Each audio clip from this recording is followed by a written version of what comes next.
بسم الله الرحمن الرحيم السلام عليكم ورحمة الله تعالى وبركاته داوديال من البو عالم كاد كجوجتان كسو دواده qodobada wararka xilligan ugu doorka roon telefishinka Somali Cable oo idin kaaga imaanaya stuudiyaha magaalada Nairobi anigoo Cabdullaahi Axmed Cali ayaana u diyaara qodobada daawan doontaana waxaa kamid ah Allah u naxariistay waxa magaalada Muqdisho ee caasimadda Soomaaliya lagu aasay wasiirkii dhalinyarada iyo ciyaaraha ee maamulka Jubbaland oo u geeriyooday dhaawac shalay ka soo gaaray qarxii ka dhacay magaalada Muqdisho wasiirka arrimaha gudaha ee dowladda federaalka Soomaaliya ayaa wuxuu gaaray magaalada Garowe wuxuuna ka hadlay arrimo ay ka mid yihiin adkeynta ammaanka iyo isdhexgalka bulshada Soomaaliyeed inay muhiim tahay wasiirka qorsheynta iyo xiriirka caalamiga ah ee maamulka Jubbaland gudoomiyaha gobolka iyo kan degmada Kismaayo ayaa kulan la yeeshay mas'uuliyiinta hay'adaha ka howlgala magaalada Kismaayo hay'adda Ikhlas Foundation ayaa in ka badan 800 oo kutubta Quraanka Kariimka waxay u qaybisay masjidyo iyo madrasooyin Quraanka lagu barto oo ku yaala magaalada Hargeysa u diyaar garowga maalinta Ciidul Fitrigana waxa laga dareemayaa magaalooyin ay kamid yihiin Muqdisho, Afgooye, Jowhar, Burco iyo Hargeysa wararkaan idin haynana waxa kamid ah xulafada uu hogaaminayo Sacuudiga ayaa dawladda Qatar u soo gudbiyay dalabyo adag haddii ay fulisana cunaqabataynta laga qaadi doono qodobadaasi iyo qodobo kale oo faahfaahsan ayaad goor dhow daawan doontaan balse ku soo dhawaada qadar adeega bulshada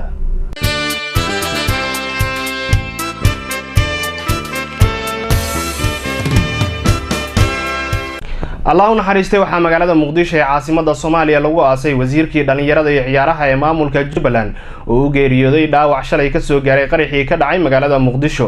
wariyahayna Cabdicaziz Cabdullaahi Riyaali ayaa warbixintan inooga soo diray magaalada Muqdisho Allah u raxmaday waxa maanta magaalada Muqdisho aas qaran lagu sameeyay marxuum Maxamed Maxamuud Yuusuf Owlibaax oo ahaa wasiirkii dhalinyarada iyo ciyaaraha maamulka Jubbaland kaasi oo u geeriyooday dhaawac dhawaan ka soo gaaray qarxii ka dhacay saldhigga degmada Waabari ee magaalada Muqdisho munaasabada aaska qaran ayaa waxaa ka soo qayb galay madax kala duwan oo ku jiray ra'iisul wasaaraha xukuumadda Soomaaliya xubno ka socday labada gole xubno ka soo jeeday maamulka Jubbaland qaybaha culimaa u diinka iyo eheladiisa wasiirka wasaaradda dhalinyarada iyo ciyaaraha Khadiija Maxamed Diiriye iyo senator Cabdullaahi Sheekh Cismaan Fartaag ayaana hadal tacsi u badan ka jeediyay munaasabada aaska wuxuu ahaa tiirarkii u dhigay dawladda Jubbaland lugaheeda u dhigay Allah u naxariisto hadda wuxuu ahaa wasiirka dhalinyarada iyo sportska Maxamed Owlibaax wuxuu dhintay maalin bisha ay tahay 27 bishii Ramadaanka oo wada ogtihiin fadiilada iyo sharafta iyo karaamada ay leedahay gacan ka xaqdaran baan dishay asagoo sooman oo 27 joogo oo maalin mataqaana qamiis ah oo jimcaha soo galayso asaga nasiib la dhihi karaa waxaan tacsi u dirayaa ummadda Soomaaliyeed dhamaantood meel kasta oo joogaan gaar ahaan ummadda reer Jubbaland ayaan tacsi weyn u dirayaa gaar ahaan qoyskii iyo ehladii uu ka geeriyooday baan tacsi u dirayaa waxaan leeyahay samir iimaan Allah naga wada siiyo naxariis adduunyo mid aqrab waa loo baahan yahay ilaahay nooga daba naxariisto asaga marti la jecel yahay Allah ka dhigo qabriga Allah u nuuriyo Allah u waasixiyo dadkiina aan ka dameynina ilaahay ha siiyo Owlibaax nasiibkiisa waa mooday ilaahay waa u saqiray sifaha ilaahay jecel yahay oo lagu tilmaamo ilaahay waasi 27 Ramadaan habeenkii oo dhan soo jeeday maalintaas 27 ka uu soomaya oo casar ah oo qamiis ah wayse qabo waysadiisaba ma ka buri jirin inta badan nin wayse qabo hirsan oo ahaa arlada gudkeedana asoo wayse qabo mara maanta jimcaha la duugay gacan ka xaq daran dishay soomanaanta oo 10 ugu dambeeyay 27 Ramadaan alxamdulillah khasaaro waxa qaba arxan laawayaasha adduunku hungoobay aakhirana ilaahay hungahaas dhaxal siinaya cadaab adduun iyo mid aakhiraba dhaxlay marxuum Maxamed Maxamuud Yuusuf Owlibaax wasiirkii hore ee wasaaradda dhalinyarada iyo ciyaaraha maamulka Jubbaland waxa uu geeriyooday dhaawac ka soo gaaray qarxii ka dhacay saldhigga degmada Waabari kaasi oo ahaa mid gaari loo adeegsaday waxaana maanta salaada janaasada lagu la dukaday gudaha magaalada Muqdisho inkastoo meedkiisii lagu aasay cisbitaalka Madiina ee magaalada Muqdisho Cabdicaziz Cabdullaahi Maxamed Cabdicaziz Somali Cable Muqdisho gudoomiyaha gobolka banaadir ahna duqa magaalada muqdisho ayaa waxa uu kormeer uu ku tagay suuqa weyn ee bakaaraha wariyaheena Haashim Aadan Maxamed ayaa warbixintan inooga soo diray magaalada muqdisho kormeerkan uu ku tagay gudoomiyaha gobolka banaadir ahna duqa magaalada muqdisho suuqa weyn ee bakaaraha ee muqdisho xilli dadweynaha ku dhaqan magaalada muqdisho ay ku jireen diyaar garowgii ugu balaarnaa ee munaasabada ciida gudoomiyaha gobolka banaadir ahna duqa magaalada muqdisho mudane Taabid Cabdi ayaa tagay dhowr goobo oo ganacsi isla markaana xog wareysanayay shacabkii ku ganacsanayay suuqa bakaaraha dhaqdhaqaaqyada ganacsi iyo xaaladaha amniga ee muqdisho ayuu wax ka weydiiyay mudane Taabid Cabdi ayaa ugu horeyn ugu tacsiyay dhammaan shacabka Soomaaliyeed qaraxyadii waxyeelada ka soo gaartay ama ehladoodii ay ku waxyeeloobeen kuwaas oo maalmihii ugu dambeeyay ka dhaceen magaalada tan muqdisho dhibaatooyinkii maalmahan dhacay oo ka soo bilaabanaysay meeshii aan ahayd Pizza House iyo Bosch iyo dhammaan iyo degmada Wadajir iyo shalo kale ee ka dhacday saldhigga booliska ee meesha la yiraahdo waa bari waxaan la intii dhimatay naxariis jan Allah ka waraabiyo intii dhaawacna Ilaahay ha shaafiyo waxaan umad Soomaaliyeed inaan u sheego meesha hadda waxay maraysaa in dadka shacabka caadiga ay taargetgareeyaan ee shacabka dhibaato gaarsiiyaan laakiin annagu ka maamul ahaan oo gobolka banaadir kama yeelayno gumaadka shacabka marnaba kama aqbalayno sababtoo shacabka waa shacabka ayaga madax ku nahay ayaga u adeegna ayaga u qidmeena inay dhacdo qof maanta rajo ah in laga dhigo qof maanta oo agoon in rajo laga dhigo qof rajana in agoon laga dhigo annaga ma qaadanayno maalintu wixii meesha ka dhacay dadka dib loo gaarsiiyay waxay ahayn dhalinyaro Soomaaliyeed gaar ahaan degmada Wadajir marka la joogay oo lacag loo siiyay xaqul ciid inta iska soo aruuriyeen $10 oo dadka aan ciid haysan u aruurinayo oo lacagta isku dardaray oo liiska sameeynayo ayuu nin dhagar qaba inta yimid uu qarxiyay oo qaarkood laba kamid ah ay ku dhinteen marka waxaan rabaa ummadda Soomaaliyeed uga tacsiidiyo dadkaas geeriyooday laakiin u sheego uma istaageeno mana joogsanayno dhibkaas ummadda ay ka hayaana waa ka qaban doona Ilaahay idinkiisa insha Allah taala gudoomiyaha gobolka banaadir ayaa ugu dambeyntii dhammaan shacabka ku dhaqan gobolka banaadir ugu baaqay in ay ka shaqeeyaan nabadgelyada magaalada isagoo sidoo kale shacabka Soomaaliyeed u rajeeyay in ay nabad ku ciidaan maadaama uu soonka marayo maalmihii ugu dambeeyay ay ciidano ka harsan tahay maalmo qura waxaan rabaa ummadda Soomaaliyeed meel kasta ay uga faa'iideysto gaar ahaan dadka muqdishaawiga ah ciid wanaagsan maadaama ay noo dhiman tahay dhowr maalmood laakiin inaan ciid wanaagsan dhaho annagoo maanta ka hadlayna suuqa bakaaraha oo hadda jooga masaajidka daawada agtiisa suuqa si wanaagsan bay dadku u ciideysanayeen dad dhalinyaro oo ciideysanayo dad oo sidoo kale aan ciid qaybaha kala duwan lagu ciideysto ayagana iibsanayay farxad ay noo tahay waxaan leenahay sidoo kale gudoomiyaha ila joogo dhibta aan ku aragno suuqa bakaaraha gaar ahaan wadooyinka in wadooyinka loo helo in ama one way ay noqdaan hal dhinac mid loo maro ta kalena dhinac kale waa exit iyo entrance in loo helo meel laga soo galo iyo meel laga baxo hadda waxa isdhax yaacay aan ka baxno dadkuna aan u kaalmeeyo kulligeen waxyaabaha aan ka wareys dadka waxa kamid ah minshibiya ma ku dhibtaa dad kale ma ku imaadaan ma lagu dhibaa dadku waxay noo sheegeen inaysan dhib jirin laakiin annagana waxaan ilaalo gooniyan dhigeena kama aqbalayna shacabkeena in la dhibo wixii dhiba shacabkana soo gaarsiiyay annaga dhibkiina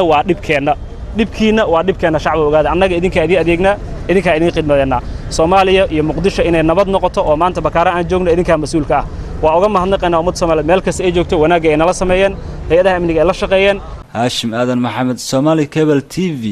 magaalada Muqdisho wasiirka qorsheynta iyo xiriirka caalamiga ah ee Jubbaland iyo gudoomiyaha gobolka iyo kan degmada Kismaayo ayaa waxay kulan la yeesheen mas'uuliyiinta hay'adaha ka howlgala magaalada Kismaayo wariyaheena Saabir Cabduqaadir Warsame ayaa warbixintan inooga soo diray magaalada Kismaayo kulankan oo ay isugu yimaadeen mas'uuliyiinta hay'adaha kala duwan ee ka howlgala magaalada Kismaayo ee xarunta gobolka Jubbada Hoose isla markaasina ay goob joog ahaayeen gudoomiyaha gobolka iyo kan degmada Kismaayo ayna soo qaban qaabisay wasaaradda qorsheynta iyo xiriirka caalamiga ee Jubbaland ayaa waxa uu ka dhacay magaalada Kismaayo ee xarunta gobolka Jubbada Hoose kulamadan ay wada yeesheen hay'adaha iyo mas'uuliyiinta Jubbaland ayaa waxa looga hadlayay wada shaqeynta maamulka Jubbaland iyo hay'adaha iyo sidoo kale waxqabadka hay'adaha ka howlgala magaalada Kismaayo ugu horeyn ayaa waxa kulankan ka hadlay gudoomiyaha degmada Kismaayo Ibraahim Maxamed Yuusuf Timajila waxaana uu sheegay waxqabadka hay'adaha iyo arrimo kale qodaan NRC iyaga sida loo sheegay waxay ugu talagaleen 100% dadka khitaaniska dhulka waxaan isleenahay arintaas waxay ka fiicnayd in si kale loo dhigo annaga hadda matalan problemkan haysta waa dhulka aan siinay NRC dad baa laga qaaday buuqa iyo dagaalka iyo dhibaatada naga qabsatay ma malayn karis dadkii laga qaaday marka xataa in wax laga siiyay la yiraahdo bal qoysta loo dajiyo wala la isgaray dadka la iskooda xataa walaay laakiin marka la yiraahdo dad qaxootiga ka yimi baa dhulkiinii qaatay idinkana waxba kuma leedin maan dhaweyd buuq baa ka dhac waa maqasheen waa la weeraray oo si aad u qaab daran baa loo dhaqmay marka arrintaas kulley waxa weeye haddii wax dama la dhisayo ama wax dama hadda waxaan filayaa 2 qolaa tiri waxbaan dhisaynaa ARC waa wadaaban ma 200 qoladan WRRSna 200 baan dhisaynaa inaan wali xataa dhulkii waa laga ballan qaaday laakiin lama siinin dhanka kale gudoomiyaha gobolka Jubbada Hoose Cabdirashiid Gooni ayaa goobta ka hadlay waxaana uu ku dheeraaday isdhexgalka hay'adaha ka howlgala magaalada Kismaayo iyo maamulka Jubbaland waxaana intaas ku daray in aysan wada shaqayn fiican ka dhaxaynin hay'adaha iyo maamulka isagoo taasi ku micneeyay in hay'aduhu aysan sidii loogu talagalay uga howlgalin magaalada Kismaayo iyo dhammaanba deegaanada ay ku sugan yihiin maamulka Jubbaland isagoo soo hadal qaaday in hay'aduhu haddii ay mashaariic fulinayaan ay hal mashruuc isla fuliyaan maamulka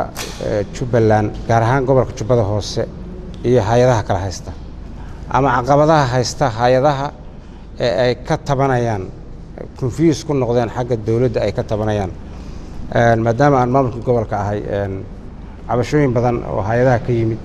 iyo cabashooyin badan oo annaga naga imanaya inaan isla sheer gareyno ay fiican tahay wasiir maadaama aad wasiirka qorsheynta iyo aad tahay xiriirka caqabad nagu haya annaga ka gobol ahaan waxaan nagu haya xiriir xumo lack of communication and coordination oo xagga hay'adaha dawladda xaggeedana wuu naga hayaa especially line ministerka xaggeeda naga haya xagga wasiirada taas waxay saamaxday xiriir xumadaasi in ay hay'adihii ay kulli isugu yimaadaan Kismaayo kulli ay noqdaan oo ay sameeyaan overlapping ugu dambeyn wasiirka qorsheynta iyo xiriirka caalamiga ee Jubbaland mudane Fayrus ayaa soo xiray waxaana uu tilmaamay shirku waa inoo furan yahay shirka maanta oo taariikhdu ay tahay 22 bisha 6aad 2017 ayna ku beegan tahay maalin Arbac shirkaas wuxuu u dhaxeeyay wasaaradda qorsheynta dawlad goboleedka Jubbaland gudoomiyaha gobolka Jubbada Hoose gudoomiyaha degmada iyo dhammaan hay'adaha samafalka oo xaadirkan ay ku sugan yihiin magaalada Kismaayo adigu dood dheer ee shir falanqeyn shirku waxa ka soo baxay 4 qodob qodobka koowaad sida aad ka warqabtaan magaalada waayahan dambe waxa ka dhacay roob aan caadi ahayn magaaladii oo dhan biyo ayaa buuxiyay biyo xireen amba biyo marin ma jirin magaalada laamiga markaad fiiriso iyo godadka meelaha dhan biyo ayaa ka buuxay marka si dadka loo badbaadiyo iyo biyahaas loo dhuro shirku waxa ka soo baxay in guddi loo xil saaray oo guddi la yaqaan task force guddigaas oo ka shaqeyn doono sidii biyahaas magaalada looga dhuri lahaa ayagoo la shaqeyn doono gudoomiyaha gobolka iyo gudoomiyaha degmada oo Kismaayo qodobka labaad oo shirka ka soo baxay waa coordination wada shaqeyn ay u dhaxayn doonto hay'adaha samafalka iyo wasaaradda qorsheynta iyo dhammaan mas'uuliyiinta wasaaradaha dawlad goboleedka Jubbaland Sabir Abdulqaadir Rusmi Sabir Honesty telefishinka Somali Cable magaalada Kismaayo iyadoo munaasabada Ciidul Fitriga ay nagu soo food leedahay ayaa waxa magaalada Hargeysa suuqyadeeda laga dareemayaa u diyaar garow xoogan wariyaheena Ciidarus Beershi ayaa warbixintan inooga soo diray magaalada Hargeysa iyadoo maalmo koobani ka hadhay Ciidul Fitriga haddana lagu jira qaybaha dambe ee bisha barakeysan ee Ramadaan ayaa waxa suuqyada waaweyn ee magaalada Hargeysa waaheen iyo goobnimo si weyn looga dareemayaa dhaqdhaqaaqa ciidda oo dadku diyaarsanayaan agabkii ay maalintaasi kula farxi lahaayeen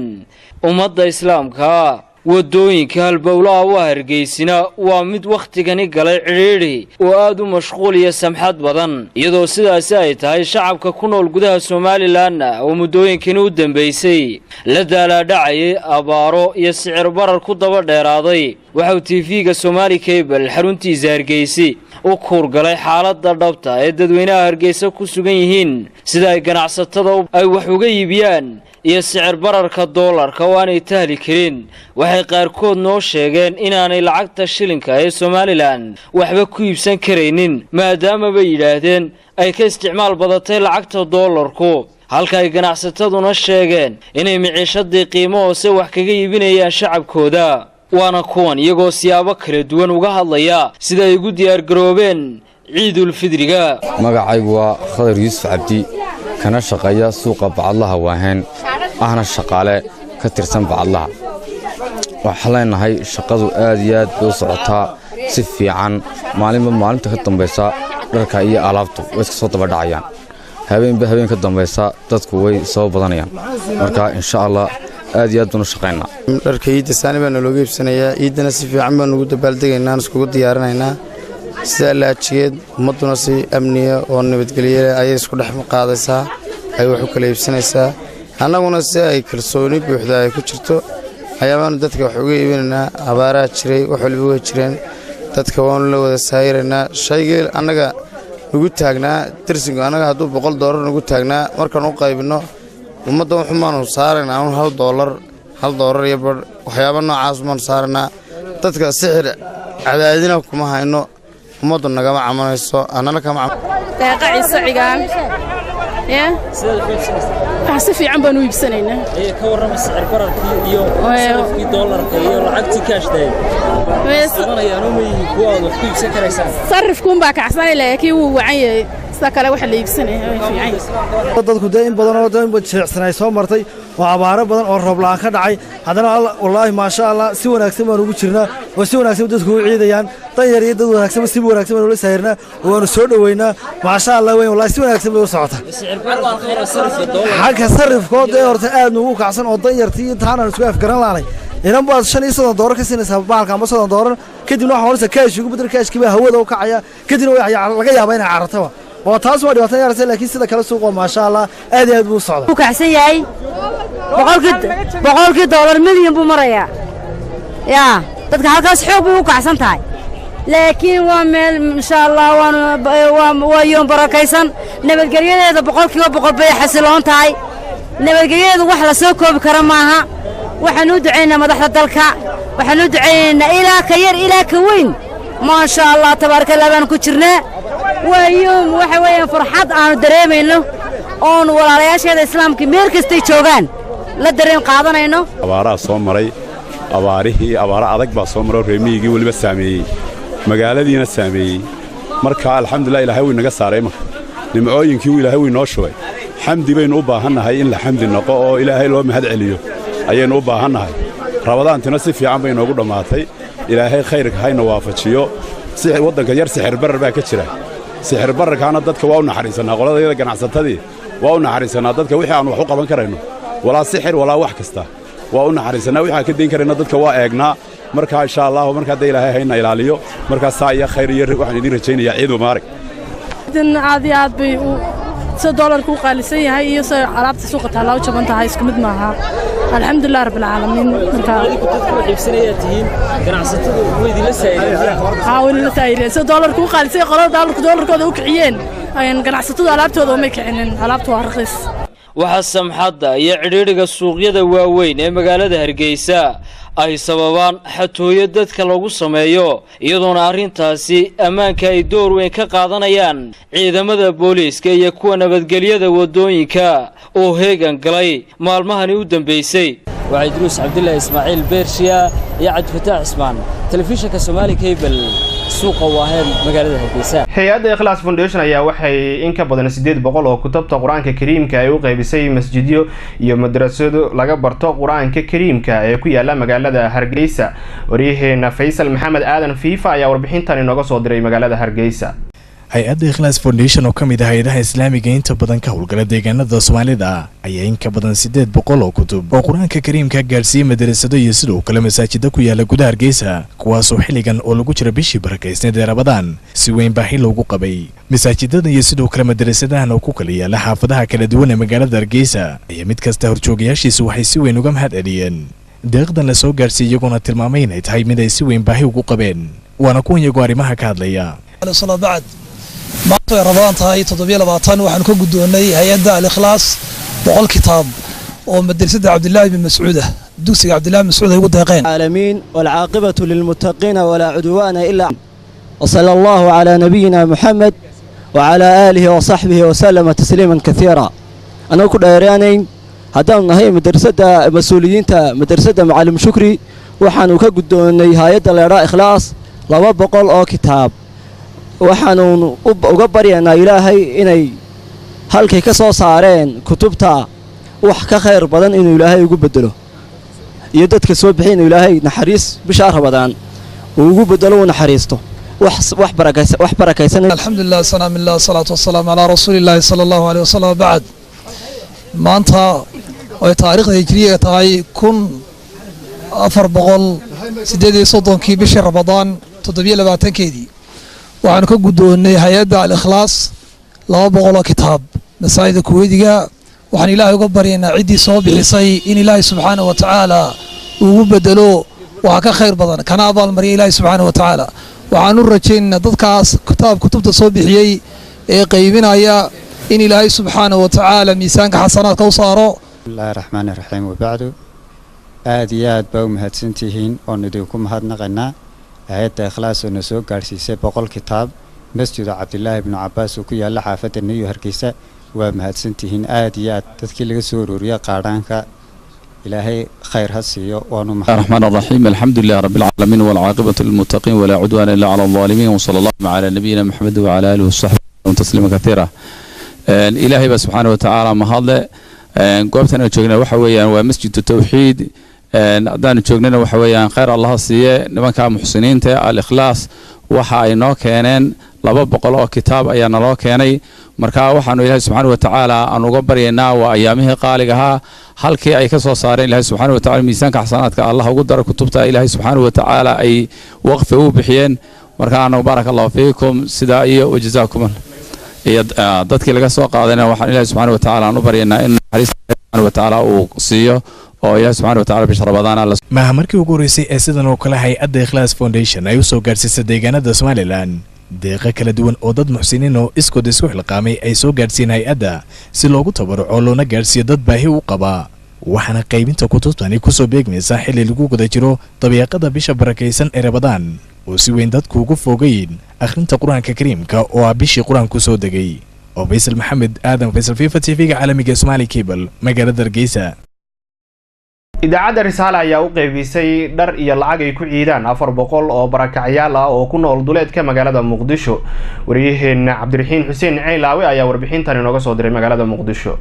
wajigii afraad barnaamijka Anfuri oo hel laba ajir oo ka baxay idaacadda risaale ayaa maanta waxaa lagu ciidsiiyay qoysas gaaraya 400 oo qoys kuwaasi oo ku nool xerada weyn ee barakacyaasha ee degmada Kaxda ee gobolka Banaadir dhaqaalaha caruurtan lagu ciidsiiyay ayaa waxaa iska soo aruuriyay dhageystayaasha idaacadda risaale 200 oo qoys ayaa waxaa la gaarsiiyay min 300 kun oo shilin Soomaali ah halka 200 oo kale oo qoys loo qaybiyay dhar ay soo aruuriyeen dhageystayaasha idaacadda risaale oo ay keeneen xarunta idaacadda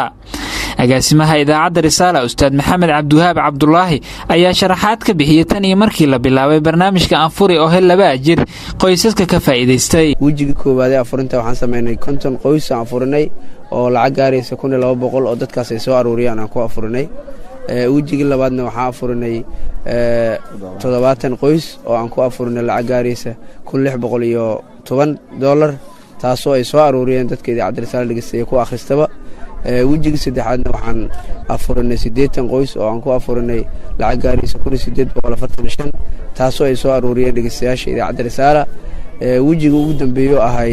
ciidsiinta caruurta barakacayaasha waxaan asagana aan sameynay 400 qoysan dharka ciidda u qaybinay iyo lacago ay ku ciidaan 200 kamid ah qoys waxaan u qaybinay lacagtii ay ku ciidi lahaayeen oo ayaga ay dharkooda ku gada lahaayeen 200 kamidna dharkii ay soo aruuriyeen dhageystayaasha idaacadda risaale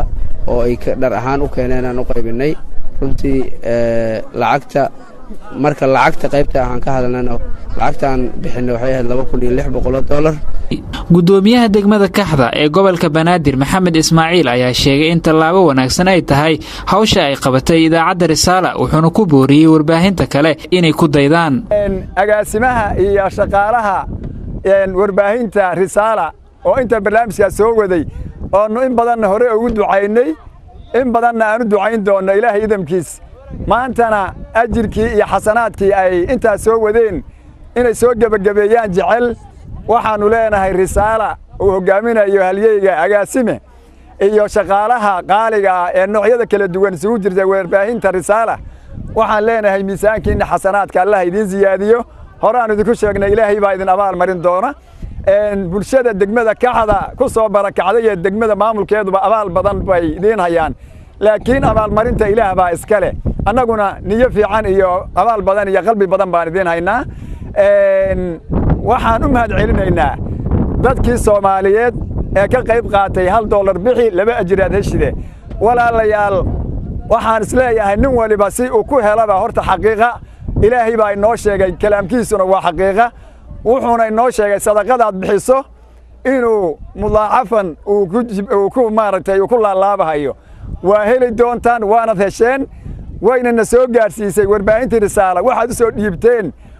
waalidiinta dhalay caruurta ciidda loo qaybiyay iyo qaar ka mid ah caruurtaasi ayaa ka mahad celiyay tallaabada dharka ciidda loogu qaybiyay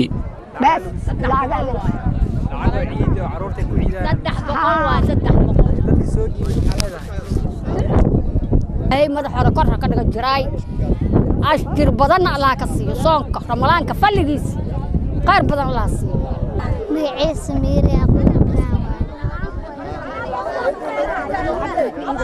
lacagta ku iidi lahaa waa lii siiyey lacagta risaala ku siiyey lacagta ku iidi haa dadka lacagta soo dhiibo xaleeda ilaahay qarasiyo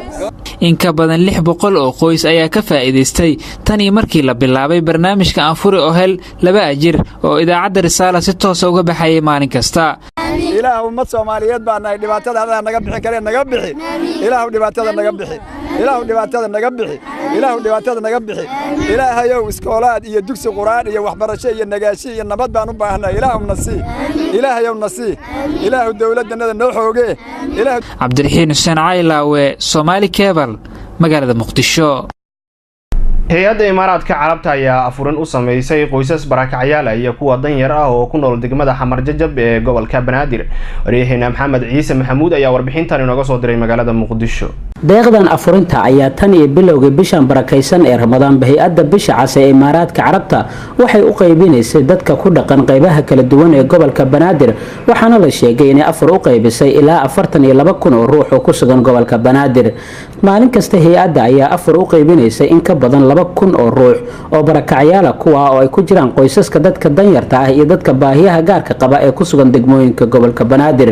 waxa ay markaan hay-adda gaarsiisay degmada Xamar Jajab ee gobolka Banaadir iyadoo mas'uuliyiinta degmada ay arinta ay ka mahad celiyeen qaar ka mid ah dadka anfurka loo sameeyay ee ku sugan degmada Xamar Jajab ee gobolka Banaadir ayaa dareenkooda ka hadlaya Ali Raadaan Sahar Ali Ahmed ay imaaraadka maxaa leedahay imaaraadka waxaan leeyahay ku maasiin afurta ay noo keeneen khayr Allah siiyo waa maashin afurinta aadna afuriseen aad iyo aad ayaad u mahadsantihiin ajar iyo xasanaad Allah idinka siiyo meesha ay ka soo baxdayna ilaahay barakaha ku buuxiyo idinkana wax khayr qaba idin rajaynaya dhamaanteena ilaahay waxaan ka baryaynaa rasuulka baryaynaa sanadkiisa khayr ilaahay inuu bisho xogayaha degmada Xamar Jajab ee gobolka Banaadir Aadan Ibrahim Abolo ayaa dhankiisa mahad celin u jeediyay hay-adda bisha cas ee imaaraadka carabta isagoo sheegay in loo baahan yahay in wax loo qabto dadka kale ee tabaalaysan aniga ku hadlayo maamulka degmada Xamar Jajab waxaan u mahad celinaynaa hay-adda bisha cas ee imaaraadka carabta oo barnaamijkan afurinta ee ka wado degmada Xamar Jajab oo maalintii la siiyo ilaa 200 oo qofood marka waana uga mahad celinaynaa cid walba oo ka qayb qaadatay maanta kaliya ma ahayd mayo dhowr maalin la siiyay maalintiina waxaa la siinaya 400 oo qofood oo dadka deegaanka ah dad saboolo oo iskugu jiro dadka qaxootiyada iyo dad odayaal iyo dad iska hooga u baahan Afrika marka bisha cas ee imaaraadkan oo mahad celinaynaa ka maamul ahaan Maxamed Ciise Maxamuud Somali Cable TV Muqdisho ururka dhalinyarada Jubbaland ayaa waxay xaflad ay ku ansixinayaan dastuur ururkaasi oo yeelanaya waxay ku qabteen magaalada Kismaayo wariyahayna Saabir Cabduqaadir Warsame ayaa warbixintan inooga soo diray magaalada Kismaayo xalfadan oo ahayd mid ay qabsadeen ururka dhalinyarada saddexda gobol ee Jubbaland oo ka dhacday magaalada Kismaayo ee xarunta gobolka Jubbada Hoose ayaa waxa uu ahaa mid lagu ansixinayay dastuurka ururka dhalinyarada Jubbaland xalfadan oo ahayd mid si heersare ah loo soo agaasimay islamarkaasina ay soo xaadireen in ka badan boqolaal ka tirsan ururka dhalinyarada Jubbaland ayaa waxaa ugu horeyn halkaasi ka hadlay gudoomiyaha ururka dhalinyarada ee gobolka Jubbada Hoose Axmed Maxamuud Takhal iyo sidoo kale gudoomiyaha guud ee ururka dhalinyarada saddexda gobol ee Jubbaland Cabdiwahaab Bilaal waxaana ay sheegeen joognaa meel bay wax ka soo bilowdeen dhalinyarada Jubbaland meeshay wax ka soo bilowday waad garanaysaa dhamaantiin ma jirin 4 sano ka hor ma jirin dhalinyaro inta dhan oo meel iskugu imaanayso oo ka tashanayso ayaheeda ka tashanayaan mustaqbalkooda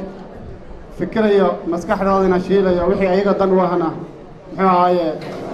ka wada tashanayo gaarayana go'aama saliima oo markaasna la leeyahay dalkii wadan bay u tahay dhalinyaro ahaanna mustaqbal bay dan bay noo tahay runtii waxaan leeyahay maanta hambalyo dhalinyarada Jubbaland marxalado kala duwan bay soo mareen maanta meesha ugu wanaagsaneed bay marayaan waxaan rabnaa waxa weeye hanaanka doorashooyinka iyo ansixinta dastuurka dhalinyarada reer Jubbaland waxaana dastuur leen horta sideedaba waa dareemi kartaan ma socon karo caqabadihiina haysteen waxaa ka mid ah dastuur la'aan dhalinyarada Jubbaland markaa waxaan sheegayaa wada dheer baa soo marteen hawshana weli kooma joogto Soomaaliya xaaladda meesha marayso nin walba uu ka dharagsan yahay dalkan cidna uma maqno ceelna uma qanno annagaa dad u ah annagaa dhalinyaro u ah annagaa xoogii u ah annagaa mustaqbalkooda ah innagaa keedkii dhabta ahaa ee dawladda ay ka faa'idaysan lahaa uu dalkan anfici lahaa annaga ah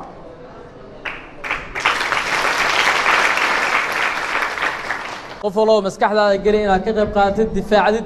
wixii alla wixii xaquuq ah leedahana aad u istaagtid dastuurkan wuxuu u baahan yahay in xaquuqdiisa ama fulintiisa qof walba uu meeshiisa ka istaago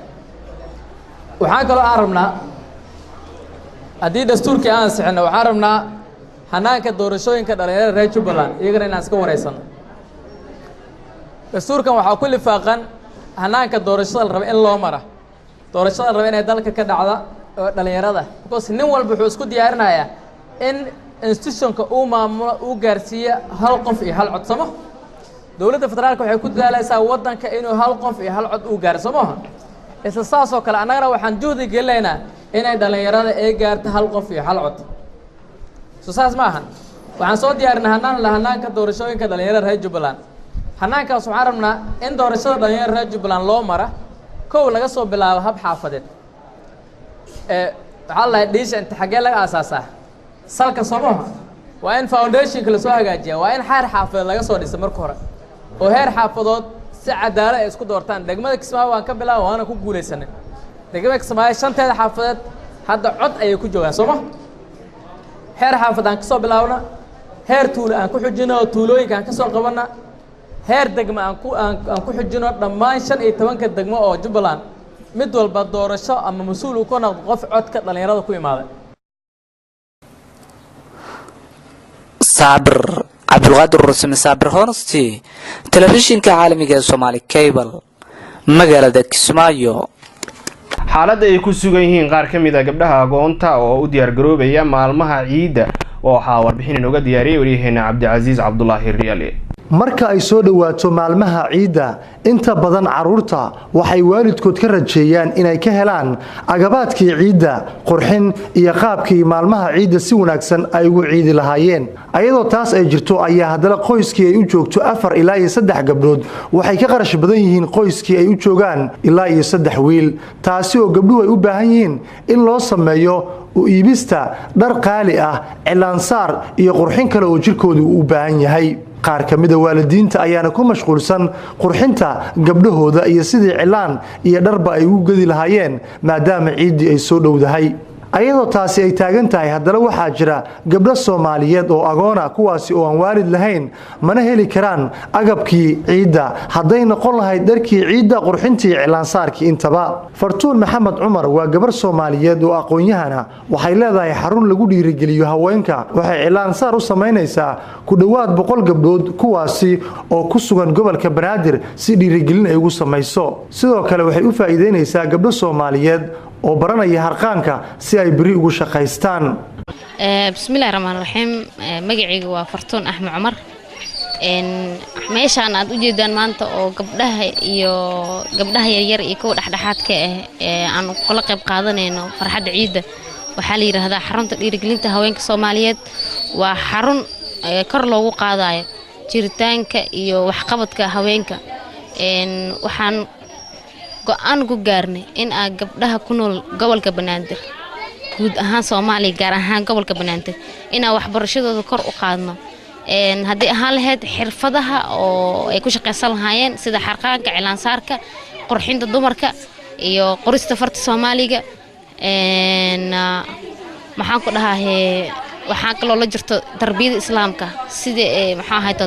tarbiyada maxaa hadii la dhahaa safiin salaadka iyo 40ka waxyaabaha la halmaal waa barnaa si ay aqoonta diiniga iyo maadiga ee isku mid ay noqdaan dad dhan walba ka dhisan ay noqdaan meeshaan aan u jeedaanay ma ahan meel qarash looga qaado dadka wax la barayo waa meel si bilaash ah oo lacag la'aan ah wax loogu baro ummadda Soomaaliyeed gaar ahaan haweenka ku nool gobolka Banaadir wax caawinaad ah ma lahan laakiin anaga isku soo xilqaanay dad ayaga iskood isku soo abaabulo oo inay wax taraan ummadda Soomaaliyeed ka go'an marka aragna baahiyaha dumarka Soomaaliyeed haysto markii aan aragnay aan maxaa go'aan ku gaarina wax u qabano aan wax tarno qaar kamida gabdhihii maanta loo sameeyay cilaansaarka iyo harqaanka ayaana labaduba ka warbixinaya dareenkooda ku aadan in loo faa'iideeyo anigoo magacayga Khadiija Warfaa waxaan ku faraxsanahay maanta ama ilmaha yatiimanka oo ku farxiyoona cilaanka ma sha Allah jilmada oo sibis oo na soo bareen cilaan saarmada oo hadana ilmaha yatiimanka oo faraxsanahay inaan unuka usaarno sidii unuka habrooshinka noo soo farxiyeen inaan uu kana ku farxino bismillaahir rahmaanir rahiim magacaygu waa Raxmi Yuusuf Maxamuud ka wax baranaysa xarunta dhiirigelinta haweenka Soomaaliyeed oo ka imaaday degmada Kaarana wax ka baranaya waxaan jecelahay inaan dadku wax u faa'iideeyo anigana aan wax ka barto meeshaan xiliska saaridda gabdhaha agoonta ah ayaa tan ugu ballaaran marka la eego bisha barakeysan ee Ramadaan qaabkii wax loogu qaban lahaa maalmaha ciida waxaana ku baraarugsan in yar oo bulshada kamid ah kuwaani waa gabdhihii cilaanka saaraya oo ku shaqeynaya si bilaash ama lacag la'aan kuwaani waa qaar kamid ah caruurta la barayo harqaanka iyo kuwa kale ee looga faa'iideynayo cilaan saarka maadaama yihiin kuwa agoona Abdulcaziz Abdullaahi Maxamed Abdulcaziz Soomaali Cable Muqdisho dhanka kale uu diyaar garowga munaasabada ciida ayaa waxaa laga dareemayaa suuqyada magaalada Jowhar ee xarunta maamulka Hirshabelle sida ay ku soo waramayso wariyaheena magaalada Jowhar Iqra Abdullaahi Raage u diyaar garowga munaasabada Ciidul Fitriga ayaa laga dareemayaa suuqyada waaweyn ee magaalada Jowhar ee caasimadda dowlad goboleedka Hirshabelle waxaana maanta telefishinka Soomaali Cable xafiiskiisa gobolka Shabeellaha Dhexe uu booqday suuqyada waaweyn ee magaalada Jowhar halkaas oo laga dareemayay cariiri iyo saxmo oo dadku ay ku wada mashquulsanayeen iibsashada dharka iyo waliba agabyo kale oo ay ku cayaaraan caruurta haddaba waa kuwan qaar ka mid ah dadka aan halkaas ku kulmay oo la hadlay telefishinka Soomaali Cable diyaar garowga aad u fiican yahay oo u jeedaa sida habka wax loo gadanayo dadka macawisida shaararka iyo saraawiish iyo dharka dhalinyarada iyo dharka odayaasha intaba ma sha Allah way shaqadoodu way fiican tahay marka aad iyo aad aan soo dhaweynaynaa insha Allah dhalinyarada iyo caruurta iyo haweenka iyo odayaasha intaba ma u kala reeban dharka halkan yaal waxa u badan odayaasha iyo dadka dhalinyarada ah iyo dadka macnaha wadaadada ah ciida iyo khamiisna sidoo kale waa haynaa khamiiska aad loo jecel yahay kuwana noocyada khamiisada cadaanka iyo kalarka inta badan dadka ay aad ugu ciidaan maanta waxaan u diyaar garoonaynaa maalinta ciida sidaad u jeedid maanta maalin jimcaha waaye magaaladani waa dareemi kartaa maalmaha jimcaha waa laga nasi jiray laakiin maanta jimcaha ayaan waxaan soo aadnay magaaladii si aan annagana ugu diyaar garowno farxadda ciida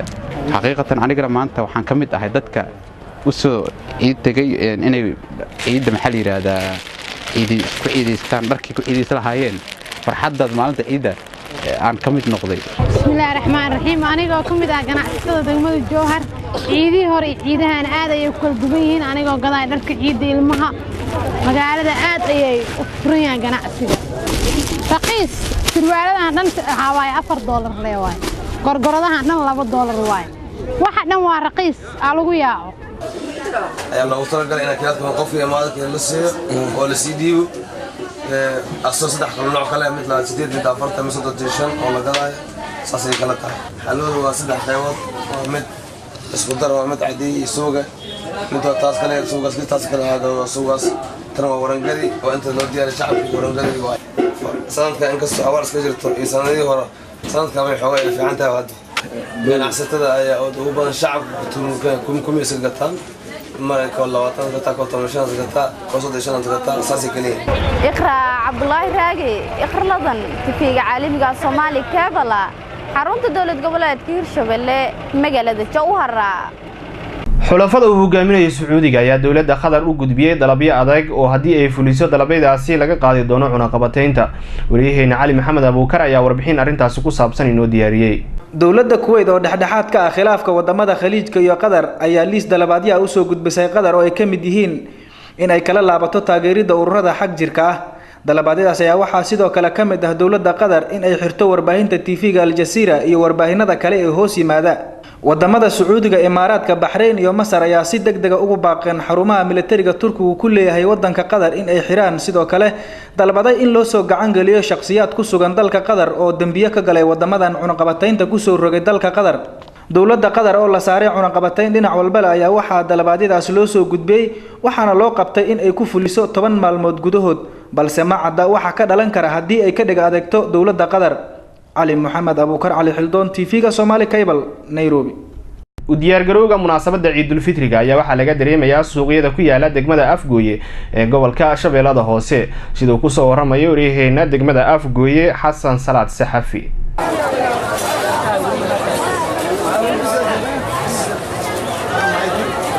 degmada Afgooye waa degmada ugu mashquulka badan xagga ganacsiga degmooyinka gobolka Shabeellada Hoose xiliyadan oo kale waxa soo gaara dadweyne fara badan oo ka kala yimaada qaybo kala duwan oo kamid ah degmooyinka gobolka Shabeellada Hoose iyo xaafadaha ay ka kooban tahay degmada Afgooye halkan waa suuqa weyn ee degmada Afgooye waxaana kaaga muuqda dadweyne aad u tiro badan kuwaasi oo doonaya inay maanta ka iibsadaan waxyaabihii ay kaga qayb qaadan lahaayeen farxadda Ciidul Fitriga ee nagu soo wajahan qaar kamid ah dadweynaha ayaa ka hadlay sida ay ugu diyaar garoobayaan maalinta ciida ee nagu soo wajahan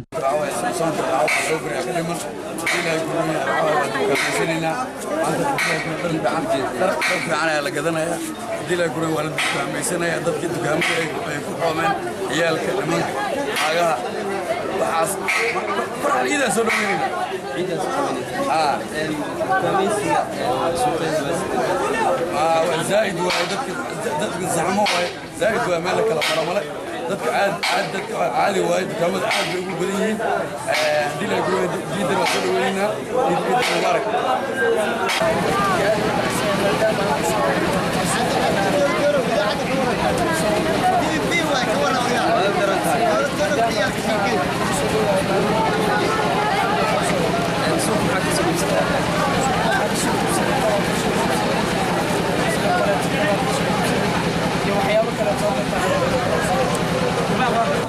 ناصر انه حق دور بحساب سيده الرحموني ديار روايه ما شاء الله ما شاء الله تقول عيد في على الوجود واسمعنا في على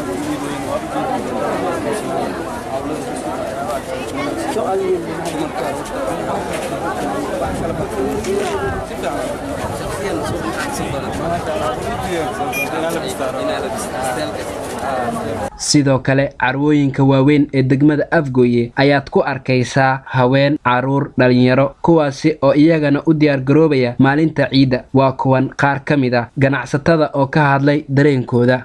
bismillaah boqolkii boqol sanadii hore sanadkaas ma sanadka xawa waxa laakiin inkasta oo iska socdo xaway boqolkii boqol fiican iyo nacsi maanta ay maalinta ay jiro dadka dalbiga maalan nacsadan dadka jahaliga kale maalmaha jumcada ay maalan fasax ee lacag soo qaataan bilowga oo kale lacag isbuuciyo oo kale maalmaha ay faa'iideystaan maalmaha jumcada habeen ma la shaqeystaan inta ay minaay maalintii ay shaqeystaan inta boqolkii boqolkaas oo kale laakiin habeenkii aad salaad iyo habeenkii street oo kale habeenkii ciid oo kale habeenkii ay ku duwan tahay la saddex maalmood u dambeysay dadka meeshaan ka shaqeeyo hodan baan ka shaqeeyo ma sha Allah ay xageedanaya ma sha Allah maan farxad bari maanta ka dhameeyay baadada loo adeegana ma sha Allah ka waran dadka dareenkooda sidee u dukaamaysanayaan aad fiican ma sha Allah dadku aad u faraxsan yihiin kastoo ay dadka adeega ay adeeganayaan bari ka santa ida maanta waxaan rajaynayaa insha Allah inay isfacaan maalmaha ugu dambeeya bisha barakeysan ee Ramadaan waqtigan oo kale ayaa la keenaa suuqyada degmada Afgooye dhar kabo shopping iyo qalabyo kala gedisan oo ay caruurta ku ciyaaraan Xasan Salaad Saxafi Somali Cable TV degmada Afgooye gobolka Shabeellada Hoose magaalada Burco ee xarunta gobolka Togdheer waxay ka mid tahay meelaha sida weyn looga dareemayo u diyaar garowga Ciidul Fitriga wariyaheena Shaafici Maxamed Ibraahim ayaa warbixintan inooga soo diray magaalada Burco halkani waa suuqa weyn ee magaalada Burco waxaana ka muuqata saxmad iyo ciriiri badan iyadoo ay dadku ku mashquulsan yihiin u diyaar garowga Ciidul Fitriga oo fooday nagu soo haysa waxaa mashquul ku jira bacadlayaasha magaalada Burco iyadoo ay wadooyinka qaar u xidhmeen dadka iyo ganacsatada yaryar inkastoo ay gobolkani ka jireen abaaro haddana wax saameyn kuma yeelan ganacsiga sida ay noo sheegeen ganacsatadu waxay safarta ku fiiqeen sixir bararka ay sheegeen inuu haatan yahay ka kaliya saameynta ku yeeshay ganacsigooda waa kuwan qaar ka mid ah ganacsatada oo arrimahaas ka hadlaya halkan waa carweedka company carwada gobolka Togdheer ugu qaalisan weeye alaabteeda dhammaan waxa la keenaa dibadaha Turkiga Dubai Carabta India dadku aad iyo aad u xiibsanayaan magaaladu aad iyo aad u wacan tahay dhulku waa barwaaqo weeye gobolka waxa soo maray afooyin abaaraha soo maray xanuunaha soo maray haddana ma sha Allah alxamdulillah boqolkiiba aad iyo aad dadku faraxsan yahay aad iyo aadna u ciidaya markaan ka haro customer ahaan meheradan dhammaan macaamiisha meel kasta joogto dalka dibadda waxaan leeyahay ciid wanaagsan kulli caam wa antum bkhayr kulli wadanka gobol ahaan Togdheer waa xanuunada iyo abaaraha soo aad bay u afeeyeen haddana dadku waxaad moodaa inaynan xagga iibka waxba iska dhiban baa la moodaayo waayo ciidan waa ciidii Ramadaan waa ciid la soomeeyay barwaaqadeeda iyo bashbashkeeda wata maalmihii barihii hore labada cashe ugu dambeeyay ay dadku aad isugu soo booqi jireen waxaas way dhamaatay dadku waxay meesha soo ilbaxayaan ayaa 30 bisha oo dhan baa la iibsanaya intay leeg mariya iidka la iibsanaya dadkuna waxaad moodaa inuu burco barkii hore waxa la lahaa shuban iyo abaar iyo waxna iibsanayo wixii inagu dhacay oo dhan aynu ka soo kabanay dawladda laakiin waxaanu ka codsanaynaa dadku waxay ka cabanayaan sixir barar bay ka cabanayaan hadaanu ganacsatadii nahay si walba sixir barar baa looga cabanaya in sixir bararkana hoos u eegto ayaanu ka codsanaynaa waayo dadkan wax ka iibinayna waa dadkan masaakiinta ee lacagtii lagu qaaligareeyay ee laantii lagu qaaligareeyay marka doolarka hoos loo dhigo hal la jabiyo laanta kor loo qaado halkan waxaan aan uga hambalyeynaya dhammaan macaamiisheeda haddaan nahay bahweynta halbeeg sports and fashion center waxaan leenahay ku ciida bashash iyo barwaaqo ku ciida dee kolley magaaladana aad baan u iidsiinay inta kale hadhayna insha Allah tacaala waan sii kaba raacinaynaa iyagana aad baan iyagana u sii iidsiinaynaa insha Allah tacaala halkan joogo waa Burco Baby Center waa awro cusub oo ugu talagalay caruurta kuwa dhashay 6 bilood ilaa maayo 12 jirka imika waxaanu sharaxnay dharkoodii iyo wixii ay ku ciidayeen gadaal waxaan ka sharaxi doonaa Abdullaahi ka dhigo waxay cunayeen biskudadoodii xoolashoodii nooc walba insha Allah billaah kariim si fiican bay Burco u ciiday dadku aad buu faraxsan yahay joog aad buu wanaagsan yahay inkastoo gobolka dhibaato badan soo martay haddana waxaad moodaa inuu ka soo kabtay boqolkiiba 75 meelahaas insha Allah waan rajaynaa dadka reer Bacoodan iska qaniyo markii way ka soo kabsadeen aad iyo aad baan u faraxsanahay dadku waa faraxsan alxamdulillah rabbil caalamiin Shaafici Maxamed Ibraahim telefishinka caalamiga ee Somali Cable magaalada Burco ee xarunta gobolka Togdheer guud ahaan daawadayaal war wixii dalkii dibadda naga soo gaaray oo xilligan aad si toos ah uga daawanayseen telefishinka Somali Cable si gaar ah studio-diisa magaalada Nairobi oo idin akhrinayay anigoo Cabdullaahi Axmed Cali aniga dhammaan wariyaashii igala qayb qaatay tabinta warka dhamaanteen isku duuban waxaan idin leenahay nabadgelyo